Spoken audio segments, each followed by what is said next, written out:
All right, what is up, you guys? Welcome to this little video. I've just owned these Polaris ATVs for a little bit now. I've owned this Highlifter Edition Sportsman 850 that Polaris gave to your boy. A lot of you guys are asking, like, is Polaris letting you keep it? You know, and I'm sure I'll still have to answer this question even after because I've mentioned it in other videos. But yes, Polaris has given me this ATV. At first it was just a loan, but they decided to give it to your boy. But yeah, I've owned the Highlifter Edition for a little over a year now. So this is a 2023, and let's see, it has 166.5 daggum, it won't focus, miles on it, and let's see how many hours. 35.3 hours. And then I've owned this base model Polaris Sportsman 850 that I built into a mud bike for let's see how many miles.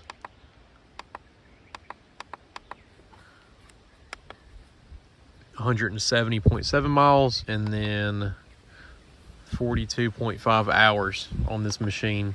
So pretty similar on the amount of miles and hours. And yeah, I received the Highlifter Edition right about a year ago, and then I bought this Polaris Sportsman 850, the base model, coming up on 2 years ago in like July, I think, around July. But yeah, in saying that, I just kind of wanted to make one of these videos for a good bit. A lot of you guys ask me which one's my favorite, which one I like more. That's kind of like asking a parent which child is their favorite. I don't really like one more than the other, but they are better at certain things. And yeah, that's what I'm going to be going over in this video. I'm just going to be helping you guys out, just informing y'all about how these machines are different, and just trying to help you guys make the decision on which one you should buy whenever you go to purchase a Polaris Sportsman. So yeah, what we're going to be discussing is if you should go and get yourself just the mud edition from the factory, already ready to go, the Highlifter edition that comes on these 30-inch Outlaw 2s. It comes snorkeled already, ready to relocate, so your radiator isn't in the mud, a gear reduction on it, everything that a mud machine needs. Or if you should just go out and get the Polaris Sportsman, whether it be the base model or the upgraded models that have like power steering and other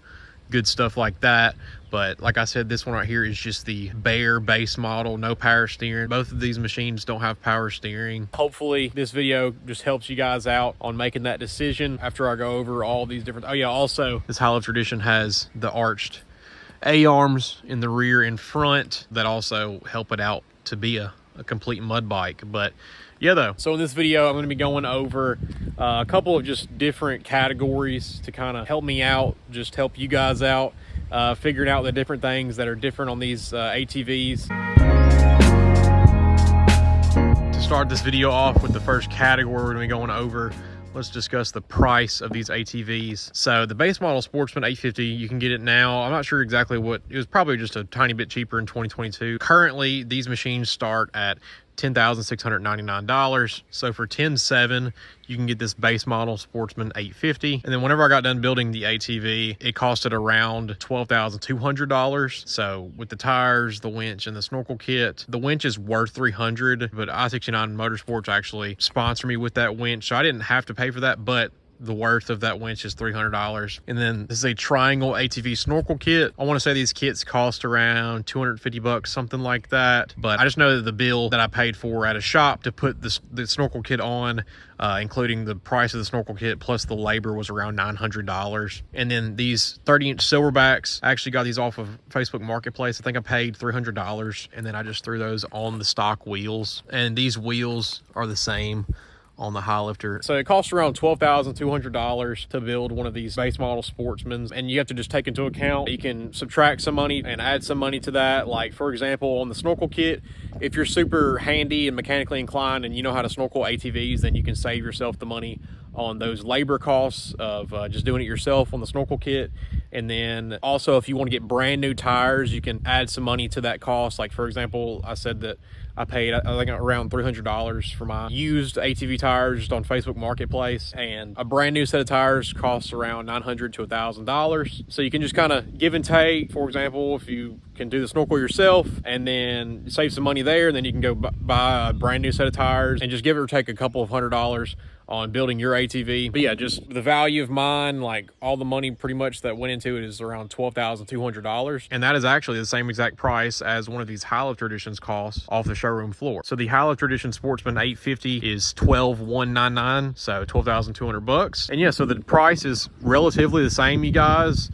Just one of them you have to deal with having to build it, and the other one you just get it off the showroom floor. And all you have to do is just, I just recommend putting dielectric grease in the spark plug boots on any Polaris machine that you get. Really, you should do it on any machine that you get, but especially on these Polarises, I recommend everybody just put dielectric grease in the spark plug boots. But yeah, literally all that I did on this Highlifter edition is just put dielectric grease in the spark plug boots.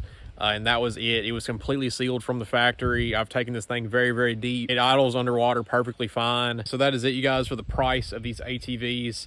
And then also the exhaust that I have on here is around a $500 exhaust, but like I said, you guys, MVRP sponsored me and sent me that exhaust. So I guess this ATV is like 12.7 after you put the exhaust on also.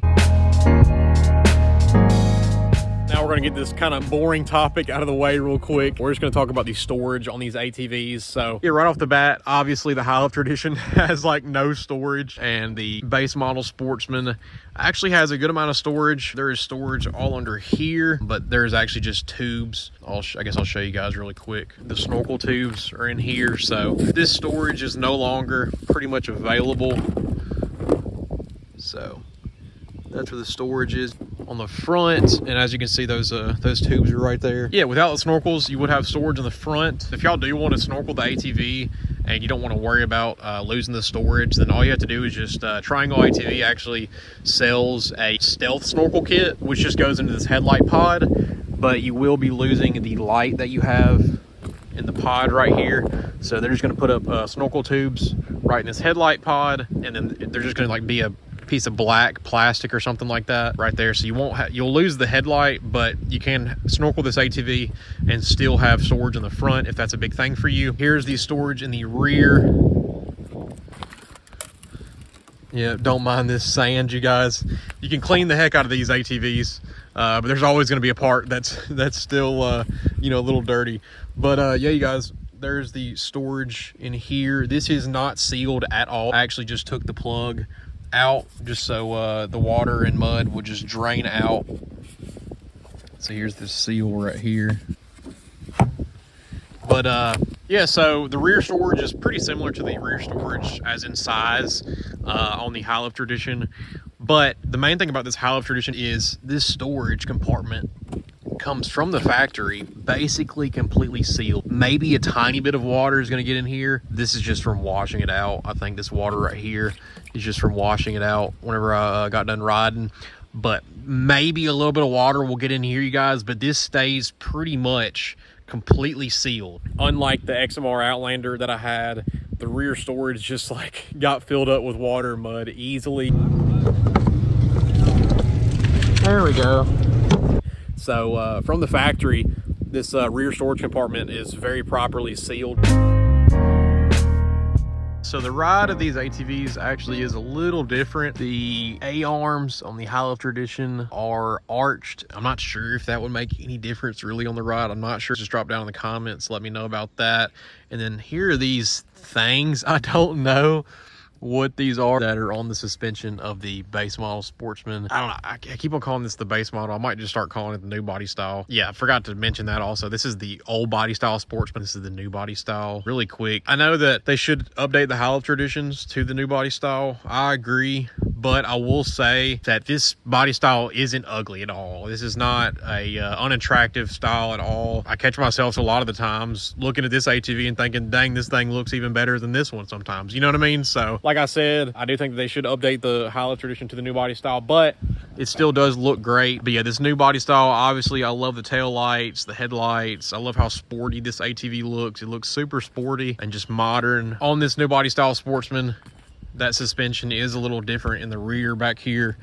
I don't know what those things are called, but that is something different. So the suspension on the Highlifter edition is a good bit more stiff. I heard in a video, I forgot which video it was, but somebody said that they think that the reason they made it more stiff, maybe it was like a fact that they said, maybe it wasn't just what they were thinking, but I'm pretty sure they just said that they think it's more stiff just because of mud riding. Whenever you get more mud on the ATV, it's better so the body of the machine doesn't sag down with the weight of the mud. And yeah, with the like experiences that I've had riding both of these ATVs, so the new body style Sportsman, at pretty much the end of like every ride or in the middle of every ride, especially if I get into a lot of mud in the beginning of the ride, while I'm trail riding, after I'm out of the mud holes and riding trails, if I hit like bumps and stuff, the body of the machine will actually like sag down and actually start rubbing some. Like the tires will like rub on the floorboard some because of the weight of the mud. So if there's no mud on the bike and I'm trail riding, I will not experience that. But with mud on the machine, I will experience that. So the Highlifter Edition is better in that aspect of you will never experience that because of these stiffer shocks. But obviously there is a downfall to that. Obviously just for trail riding, this is going to be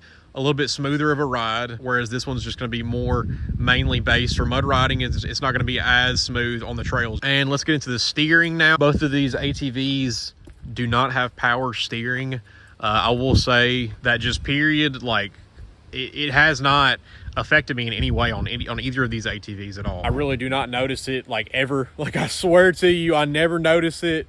People always ask me like, what? Like, you don't have power steering on it, because they're used to the Can-Ams basically like all having power steering, like all of the XMR units. I'm pretty sure every single one of the XMR units have power steering. And you guys know that I used to own the XMR Outlander 850, which had power steering. Going from that machine to these machines, like I have never once been on the trails or in a mud hole or anything like that. I've never been riding and been like, man, I wish I had power steering right now, I swear. Of course, if I was on like 35s or something like that, then I'm sure that I would be like, dang, I kind of wish I had power steering right now. But on these 30-inch mud tires, I have never once thought, man, I need power steering. But with saying that, I feel that this steering on this ATV, this new body style, is a little bit easier than on this Highlifter Edition, on this old body style. The steering is just a tiny bit more difficult on this one, and on that one you just literally cannot notice it whatsoever. Pretty sure a buddy of mine said that on the Dirt Tracks TV review of the new body style Sportsman, he even said that it has easily, it's the best ATV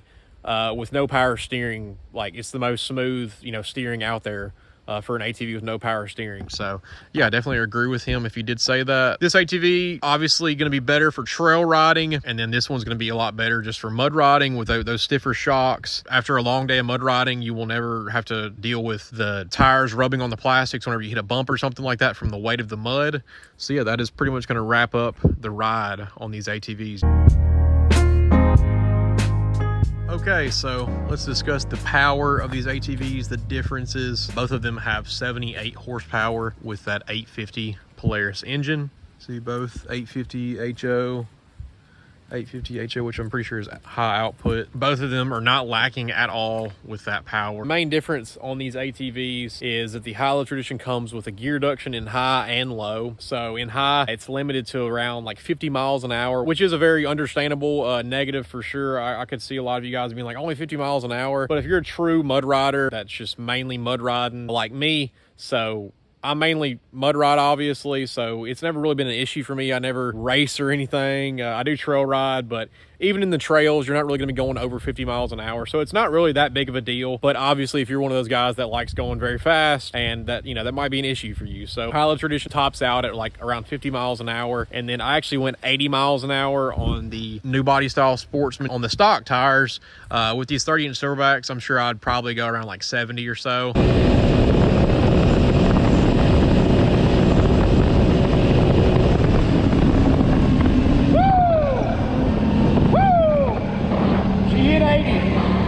I was wondering if she was going to hit 80. She hit 80.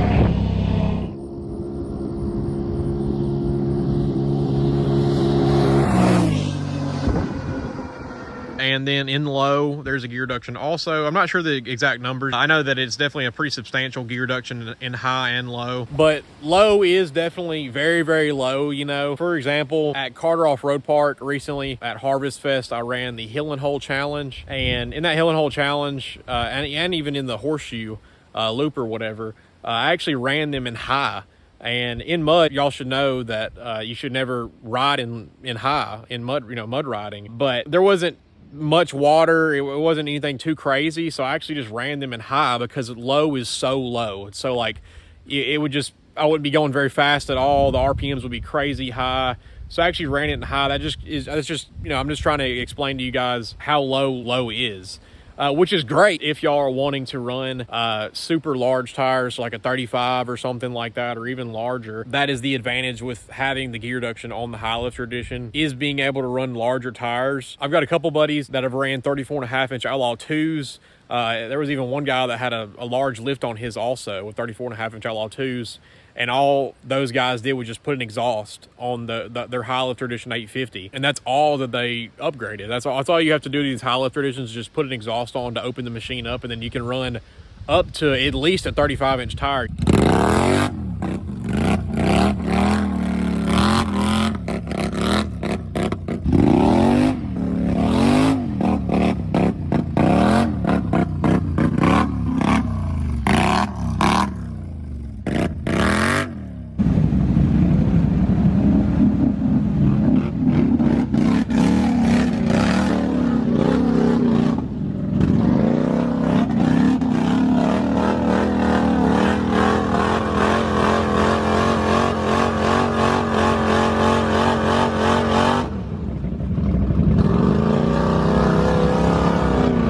Whereas on a new body style Sportsman, you would have to do clutching work, portals, something like that to run above really a 32-inch. I think that you could probably get away with a 32-inch tire with an exhaust. But yeah, in saying all of that, I will say that the gearing on the Highlifter Edition is a tiny bit low for these 30-inch Outlaw 2s, which isn't really a bad thing because you never ever have to worry about not being able to spin the tires. But it does hurt the bike a little bit just for full sends, especially with the stock exhaust. Once I upgraded the exhaust on the Highlifter Edition, it definitely opened the bike up. And I haven't rode it much with the new exhaust on, but I'd imagine that the full sends, I've only full sent the machine once, I think, with the new exhaust on, and I've already noticed a huge difference. That stock exhaust definitely limits the ATV's power a good bit. It is super, super quiet. Whereas the new body style Sportsman, the stock exhaust on this machine is not limiting the ATV at all. All you have to do is just take the spark arrestor out, and it gives it a nice Sound.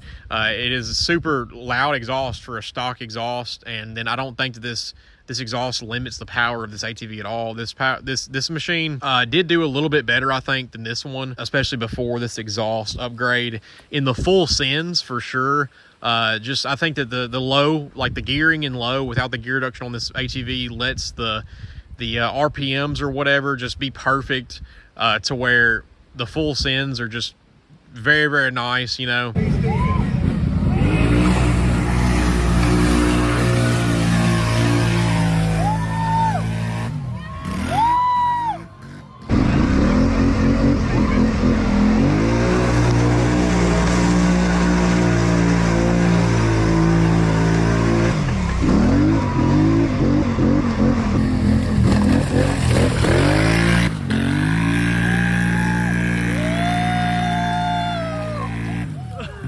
So yeah, like on a 30-inch tire, this one is a little bit better at full sends, but on this ATV, you can go larger tires and not have to worry about upgrading the ATV. But on these 30-inch tires, the full sends will be a little less. Not a crazy difference, you guys, but just a little bit better on this ATV because it does not have the gear reduction. But yeah, in saying that, I'm going to show y'all real quick just the sound differences between the MBRP exhaust and that quiet core is out of the MBRP exhaust also.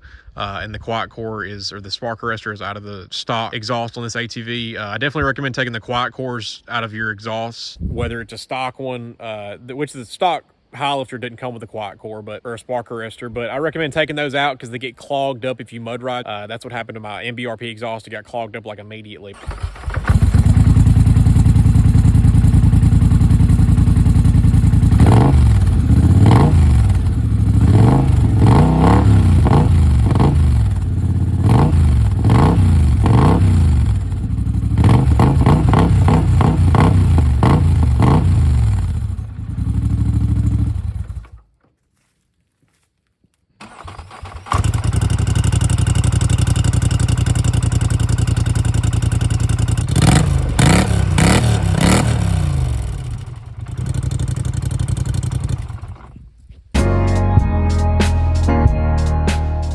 Going into these Snorkels and the radiators on these ATVs. So like I said, I put the triangle ATV snorkel kit on this Sportsman. I went with the dual side snorkels. I do love the dual side snorkels. I love that look. I kind of just wanted the old school look on this one. But I will say really quick, I did run into just an issue of me riding on the trail and just seeing mud clumps like flying past the snorkels. And so I ended up putting I would get these screens for doors at like Home Depot or Lowe's. I got mine at Home Depot. And then I just get zip ties, cut a little part of the screen to go over the snorkels and then put a zip tie over the snorkel intake. And I did that on all 4 of them. I had a shop do the snorkels on this bike. And I will say this process with the snorkels and everything was pretty daggum annoying.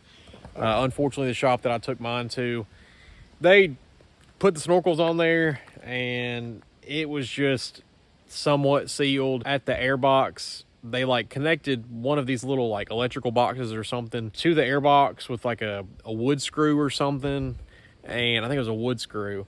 And luckily, me and a couple buddies, we used silicone and figured out some type of way to make where that box goes more sealed. We put a different, a bolt in it or something like that. Use silicone and, sealed it up. Doing that because my buddy of mine, Jay, has a smoke testing kit, which is basically just baby oil that you put in it and it puts smoke throughout you just put them in the snorkels and then you can see where the leaks are coming through. But yeah, that's pretty much completely sealed now where the air box is, where that hole was, where the box connects to or whatever. But that was annoying. And then supposedly they put the OMC seal, the Outsiders Mud Crew or whatever seal on my belt box. But yeah, I think that in the beginning it didn't leak at all, but as time went on, I just can't let the ATV idle underwater for a good amount of time because then water will get in the belt box. But if I just stay on the throttle, literally I've taken this thing deep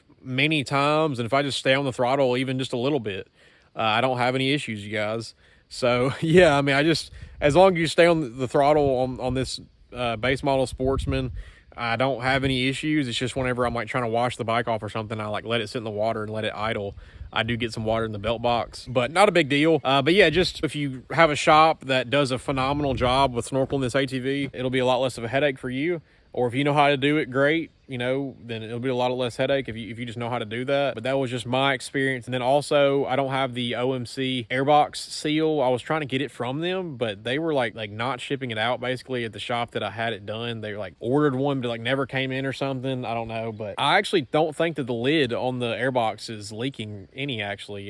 Whenever we did that smoke test, it didn't show that. But I don't really take this thing crazy deep. I especially never go over the headlight pod or anything. I think that my vent lines are in this headlight pod first of all, and then second of all, I'm sure it's not good for electronics to be putting the headlight pod under the water. And I really just try not to go above I try not to even go above the airbox, you guys, and that's super easy, really. Just whenever you're going deep, all you gotta do is just pick the front end up, just hit a little water wheelie while you're going deep and just have the front end picked up whenever you're going deep. And I'll just, the water, I've had it come up here above the airbox a couple of times, but it'll just be momentarily. I don't keep the ATV submerged all the way up to here.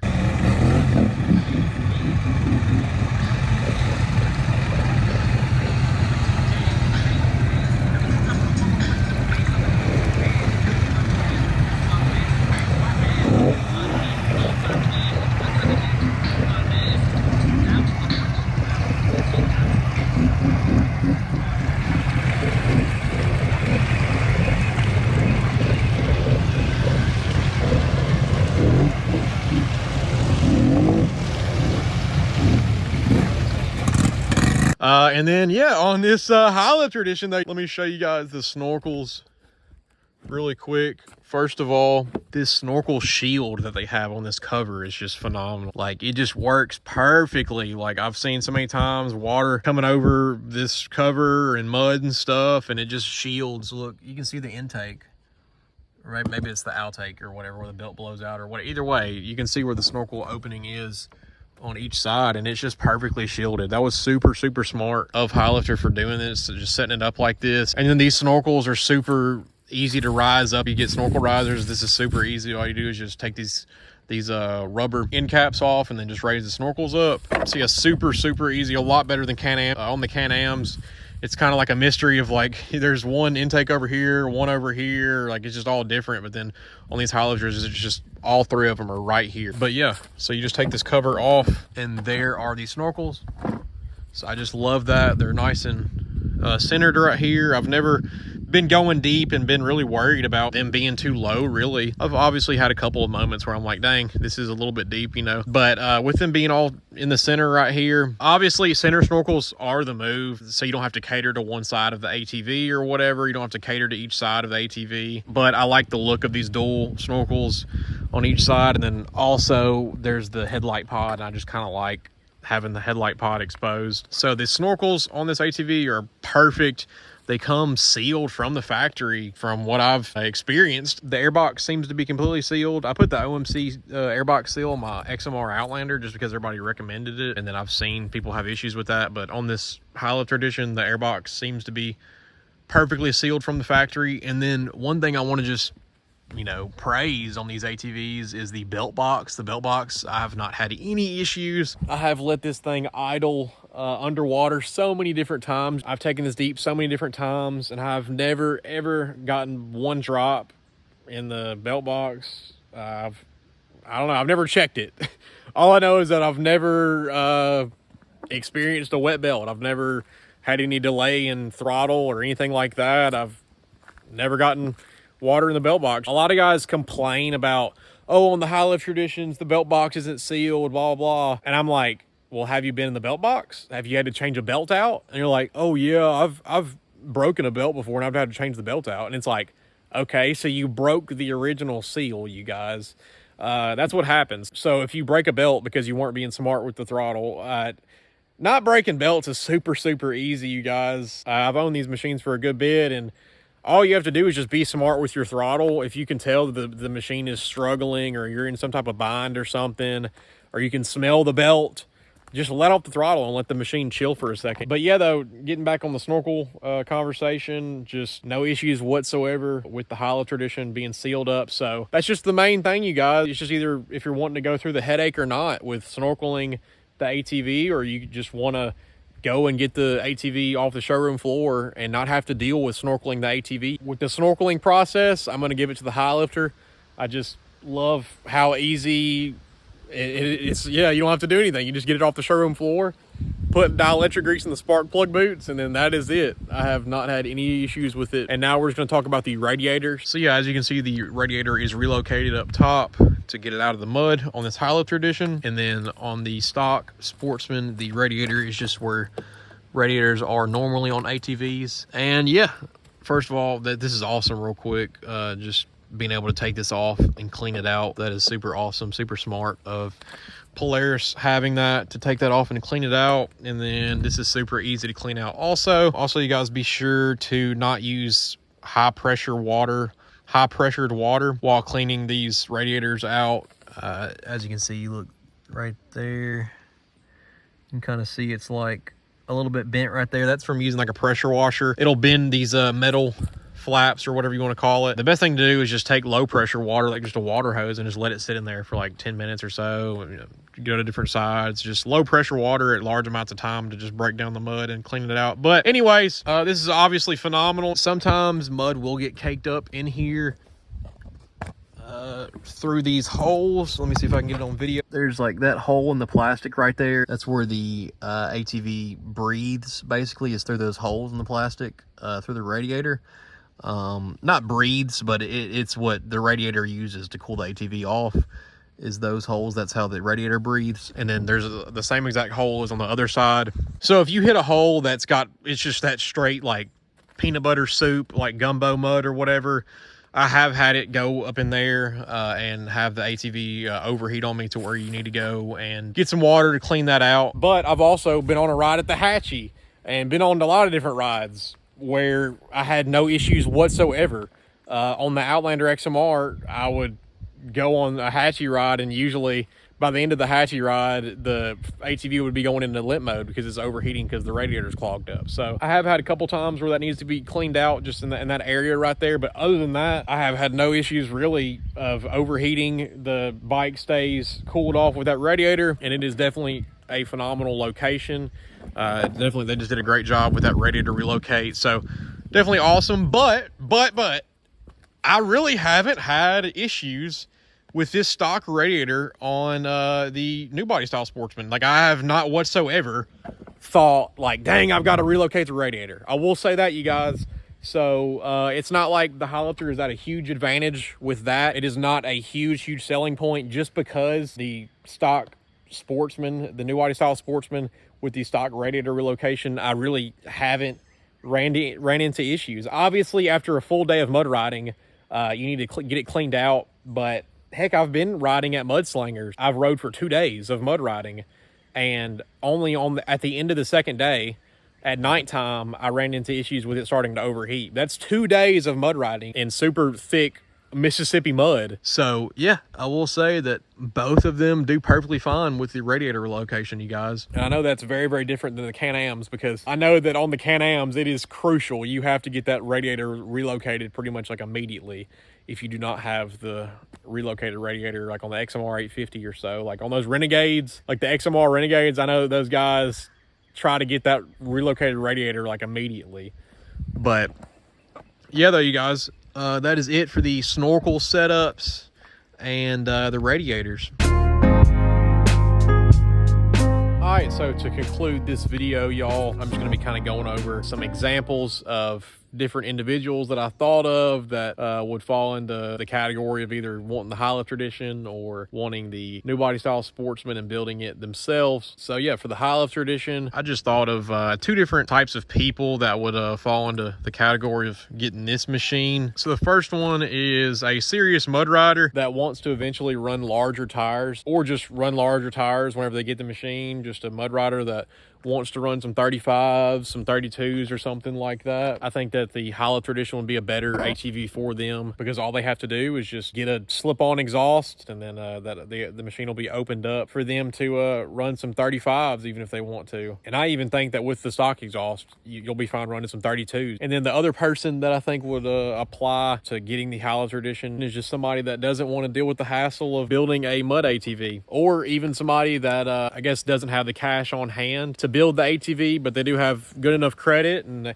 they got a good enough job to where they can afford to just get approved for the ATV, and they don't have to worry about spending just straight cash to build the ATV, because you can go and get a Highlifter edition Sportsman and it will be completely ready to go. Y'all can hang with y'all's buddies on 35s or whatever. I've went on so many rides with this foiler and I've never felt like I was lacking in any way. With those XMRs, they come stock with the 30-inch cryptids or those 28-inch Mega Mayhems like on the 650s, and those other tires obviously on those XMR 700s or whatever. But on these Highlifter editions, they come with these 30-inch Outlaw 2s, and they are legit, like, they are some legit mud tires. You do not need to change them at all. Whereas those tires that come on the XMRs, I do recommend you changing them like immediately. Those cryptids, those 30-inch cryptids, which are the top most aggressive tires that they have to sell or whatever, or that they have on their machines, those XMRs, I do not think that they cut it. They run like 28 inches actually is how tall they are, and then they're just not aggressive enough in my opinion. Whereas these 30-inch Outlaw 2s, just look at those lugs, you guys. They're definitely phenomenal tires. Look at that side lug action. These tires, I've been so impressed with them. But yeah, you can get this thing off the showroom floor and you do not have to upgrade anything, you guys. All you need to do is just put some dielectric grease in those spark plug boots and it is ready to go. So those are just like the 2 people that I was just thinking that could fall into that category of getting the Highlifter edition. And then the 2 different types of people that I thought of to get these new body style Sportsman is just that type of person that wants to trail ride a lot and then just mud ride some. So they want to go fast. They like just mainly trail riding, but they do want to play in the mud sometimes. And then the other person is just, I guess, the person that would just rather have the new body style. They think it looks better or whatever, and they're willing to just deal with upgrading it, just deal with the hassle of snorkeling it, putting larger tires on it. And if they want to run 32s or 35s, they want to do the portals or upgrade the clutching and stuff like that, and also have the benefit of being able to go fast if they want to, with it not having a gear reduction and stuff like that. But just yeah, that's pretty much it for just the type of people that would get the new body style Sportsman. But yeah, that is pretty much it for this video. I hope that it helped y'all decide which ATV is better for y'all. I was probably rambling the majority of the video, and I tried to separate it up and kind of make it make sense, you know, but hopefully I did a decent job. As always, you guys, thank y'all so much for all the support. Be sure to subscribe if you haven't yet. We are climbing pretty daggum quick. We're over 120K subscribers. We've got to get to 200K subscribers by the end of 2024. That's my goal. But like this video, drop a comment on it, and I will see you guys in the next video.